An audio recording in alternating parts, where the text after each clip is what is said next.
Friends, आज हम बात करने वाले हैं मधुकामिनी प्लांट के बारे में। इसको मधुकामिनी या ऑरेंज जैस्मिन नाम से भी जाना जाता है। इस प्लांट को आप कटिंग से या बीज से भी ग्रो कर सकते हैं। इसके फ्लावर के जगह पे एक बीज आता है, उससे भी आप इसको ग्रो कर सकते हैं।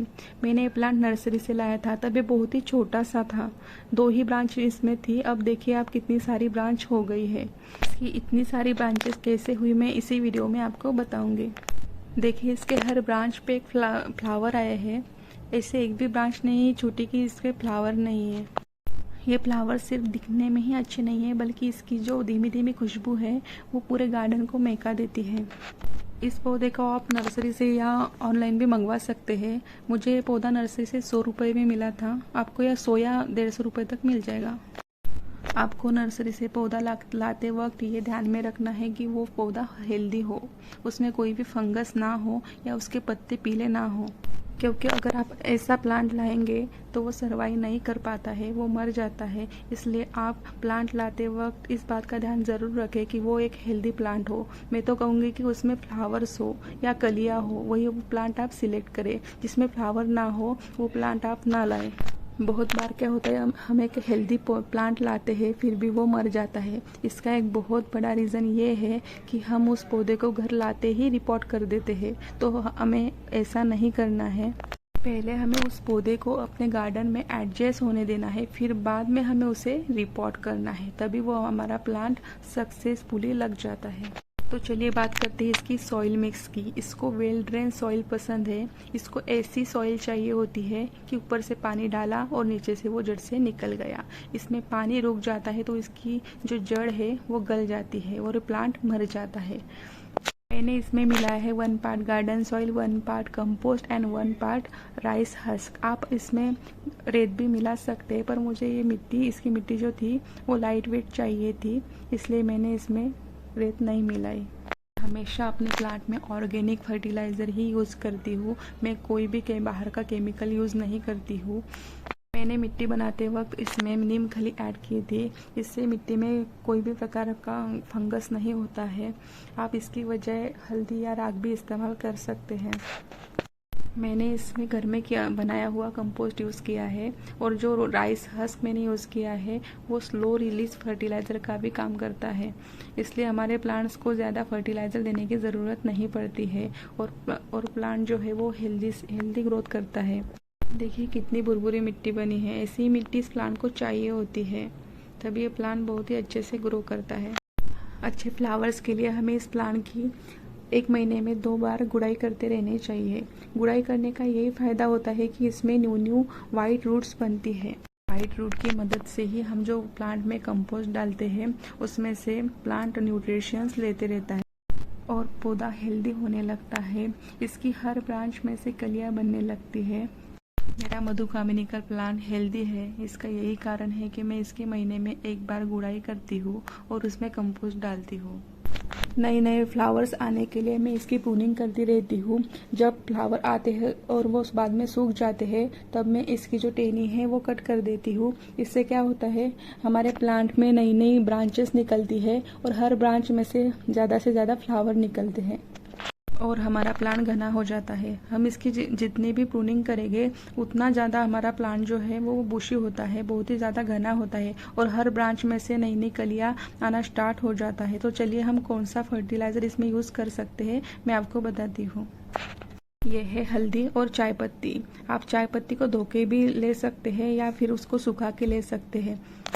और हमारा दूसरा फर्टिलाइज़र है राइस वाटर। इसको मैंने ओवरनाइट के लिए भिगो दिया था और इसका जो वाटर है वो मैंने निकाल लिया। इसमें होता है स्टार्च और विटामिन बी, वो हमारे प्लांट के लिए बहुत ही ज़रूरी होता है। ये है चाय पत्ती। हम हल्दी और चाय पत्ती को दोनों को मिक्स कर देंगे। ये बहुत ही अच्छा फर्टिलाइज़र होता है कौन से भी फ्लावरिंग प्लांट के लिए। चाय पत्ती में होते हैं नाइट्रोजन, फॉस्फोरस, पोटेशियम, जो कि एक फ्लावरिंग प्लांट के लिए ज़रूरी होते हैं। और ये जो चावल का पानी है वो हमारे पौधे में डालने से पत्तियां चमकदार बनती है और उसकी ग्रोथ बहुत ही फास्ट हो जाती है।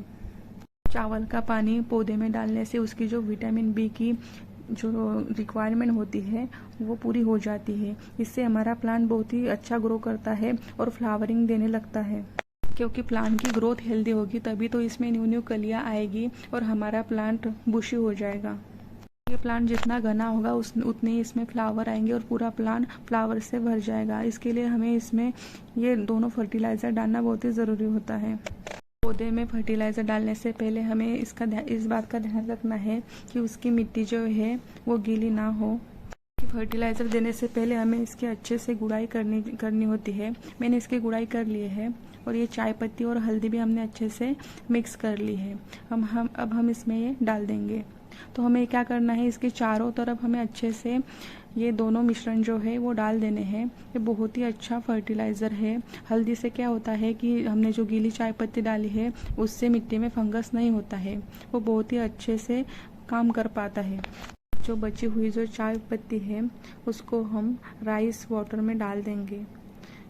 इससे क्या होता है, ये लिक्विड फर्टिलाइज़र बनके तैयार हो जाता है। राइस वाटर में विटामिन बी होता है और जो चाय की पत्ती है उसमें जो न्यूट्रिशंस होते हैं नाइट्रोजन, पोटेशियम, फास्फोरस, ये अपना काम करते हैं। इसलिए दोनों को साथ मिलाने से हमारे प्लांट की जो रिक्वायरमेंट होती है वो पूरी हो जाती है। इसको अच्छे से मिक्स करना है। देखिए मैंने इसको अच्छे से मिक्स कर दिया है। अब हमारा ये येलो कलर का फर्टिलाइज़र बनके तैयार हो चुका है। ये लिक्विड फर्टिलाइज़र प्लांट में फंगस नहीं होने देता है। हल्दी का काम यही है कि ये ऑर्गेनिक फंजीसाइड का काम करता है। अच्छा नेचुरल फंजीसाइड है। इससे मिट्टी में जो फंगस होता है वो ख़त्म हो जाता है और कौन सी भी बीमारी मिट्टी में नहीं रहती और हमारा प्लांट बहुत ही हेल्दी ग्रो कर पाता है। फर्टिलाइज़र को प्लांट के चारों तरफ डाल देती हूँ। फर्टिलाइज़र को प्लांट जल्दी से जल्दी एब्जॉर्ब कर पाता है। जैसे लिक्विड फर्टिलाइज़र का रिजल्ट प्लांट पर जल्दी दिखता है। तो चलिए हम मिट्टी की गुड़ाई कर लेते हैं। कौन सा भी फर्टिलाइज़र डालने के बाद मिट्टी की हमें अच्छे से गुड़ाई कर लेनी है। को ऐसी मिट्टी चाहिए होती है जिसमें पानी ना रुके। अब देखिए मैंने इसमें पानी डाला है फिर भी इसकी मिट्टी में पानी दिख नहीं रहा है। मिट्टी ऐसी चिपचिपी नहीं दिख रही है, बुरबुरी दिख रही है। ऐसे ही मिट्टी मधुकामिनी को चाहिए होती है। इसमें पानी रहता है तो इसकी जो रूट है वो गल जाती है, इसलिए इसमें पानी नहीं रुकना चाहिए। वो ऐसा सॉइल मिक्स बनाना होता है जिसमें पानी ना रुके। हमेशा गीली रहने की वजह से प्लांट में पेस्ट अटैक होता है। को इस प्लांट के लिए वेल ड्रेन सॉइल बनानी है। देखिए मैंने ऊपर से पानी डाला और नीचे से वो निकल गया। ऐसी मिट्टी आपको इस प्लांट के लिए चाहिए।